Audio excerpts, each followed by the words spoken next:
Andrea Brillantes hacked or hype lang? Hoy, wag mo i-downplay. Nagulat lahat ng fans, akala totoong hack. Eh ikaw, agad nagpanik parang security guard ng IG.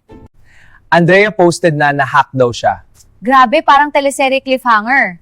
Cliffhanger. Na mas maikli pa sa attention span mo. Eh, hayaan mo na ganun talaga eh. Turns out, promo lang for her single Gaga. Marketing genius ang creative, pero di ako natuwa. Diyos ko. Creative daw pero parang clickbait lang at gano'n na nga yun. Some fans felt betrayed, parang niloko. Eh ano ngayon? At least trending. Trending pero ikaw lang ang nag-share ng 10 times. Excuse me, I never did that. Di ko ugali yon. Others defended her, sabi bold move. Oo naman. Kailangan ng shock value. Oh, ikaw lang bitter kasi wala kang kanta. Wala naman ako balak maging singer, no?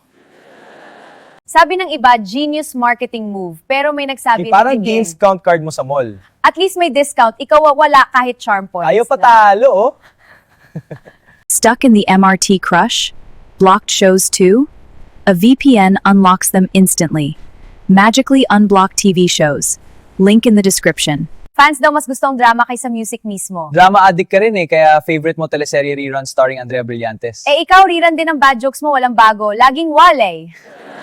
Pero ang trust ng fans parang na-compromise. Trust issues, parang ikaw sa ex mo never resolved. Resolved na, unlike love life mo na pending forever. Pero alam mo may epekto pag pinaglaruan ng tiwala. Older fans sabi immature, younger fans sabi iconic. Iconic daw, pero parang TikTok dance mo cringe. Cringe? Gusto mo sample? No! Okay na! Take your seat na! Sige na, joke lang. Buti na lang, marami ng celebs gumawa ng mas wild na stunts. Wild stat, parang yung nadulas ka sa mall, circus vibes. Style sa true, pero entertaining, at least happy ka, unlike sa monotone mo. Sa crowded industry, shock value ang survival tool. Sa bagay pag wala kang ginawa that will stand out, di ka talaga mapapansin. Kaya ikaw naku dapat lagi kang behave para safe. Yes, ma'am. Pero sabi ng critics, manipulation pa rin yan. Manipulation, sa bagay kasi you are dictating how the fans will react sa ginawa mo, paving the way for their reaction. At least effective. Tanong ng iba, fans ba, victims o willing participants? Dahil idol nila, nagiging willing victim sila, di ko sila masisi, dyan sila happy. Oo, parang ikaw willing victim dun sa ex mo. So ang debate, art ba focus o clout? Clout lang yan like selfie mo na walang likes. At least maraming views, may earnings na nga eh. Turuan mo naman ako paano kumita. Ano ka, sinuswerte? Hack, stuntman o hype, Andrea made noise at viral pa rin. Tama ka dyan at yung virality, that's what matters most sa showbiz. Tama, mas maingay, mas mabuti. Buhay showbiz talaga.